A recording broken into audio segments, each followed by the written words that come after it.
શહેરના જેતપુર ગામે ગંદકીનું સામ્રાજ્ય, રોગચાળો ફાટી નીકળવાની દહેશત। બાયડ તાલુકાના જેતપુર ગામે જાહેર માર્ગો પર ભરાઈ રહેલા ગંદા પાણી અને તેમાંથી ફેલાઈ રહેલી દુર્ગંધથી નાગરિકો ત્રાહિમામ પોકારી ઉઠ્યા છે। ગામમાં રોગચાળો ફાટી નીકળવાની દહેશત ઊભી થઈ છે।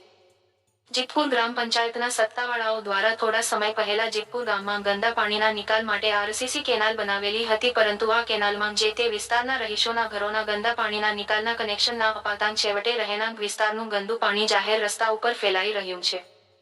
સરકાર અત્યારે સ્વચ્છતા અભિયાનનું પર્વ ઉજવી રહી છે, ત્યારે તેનાથી ઉલટી ગંગા બાયડ તાલુકાના જેતપુર ગામે જોવા મળી રહી છે। જેતપુર ગામે આવેલી ગટર લાઇનની કુંડીઓ હલકા પ્રકારના ગુણવત્તાવાળા માલસામાંથી બનાવેલી હોય તે કુંડીઓ ઉભરાઈ રસ્તા પર ગંદુ પાણી ફેલાઈ રહ્યું છે, જેના કારણે જેતપુર ગામમાં મચ્છરોનો ઉપદ્રવ વધી ગયો છે અને ભયંકર રોગચાળો ફાટી નીકળવાની દહેશત ઊભી થઈ છે। જેતપુર ગામે નવાઈની વાત તો એ છે કે વોટર વર્ક્સના કનેક્શનની મુખ્ય પાઇપલાઇન પણ આ ગટર લાઇનના ગંદા પાણીમાંથી પસાર થઈ રહી છે। તો હવે ગામના આરોગ્યની શું પરિસ્થિતિ થશે તે કહેવું મુશ્કેલ છે। ગામના જાગૃત નાગરિકો દ્વારા આ બાબતે જેતપુર ગ્રામ પંચાયત, બાયડ તાલુકા પંચાયત, કલેક્ટર કચેરી, જિલ્લા પંચાયત અરવલ્લી વગેરે જગ્યાએ લેખિત રજૂઆતો કરી હોવા છતાં પણ પરિણામ શૂન્ય છે। હવે જેતપુર ગામના નાગરિકોની ઉગ્ર માંગ છે કે ગામના આરોગ્ય સાથે ચેડો કરવાવાળા આવા તત્વો સામે શિક્ષાત્મક પગલું ભરવામાં આવે અને ગામની ગંદકી દૂર કરવા યોગ્ય કાર્યવાહી કરવામાં આવે। સરપંચ સમાચાર ન્યૂઝ અરવલ્લી।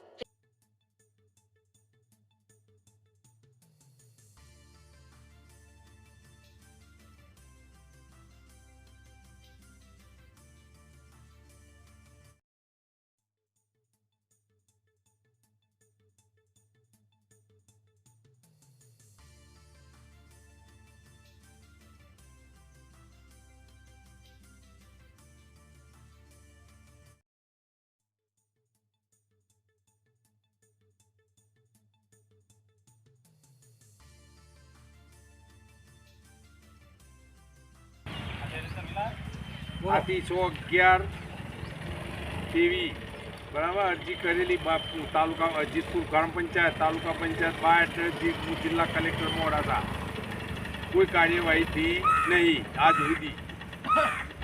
આજે 2 વર્ષ 1.5 વર્ષથી આ તકલીફ છે પાણીની, તો કોઈ એના કોઈ વારુબીર કરતું નથી। જાણ કરવા છતાં કોઈ આવ્યો નહીં હજુ તપાસમાં, ત્યાં એ બધું મેલી વખત કોન્ટ્રાક્ટર નીચે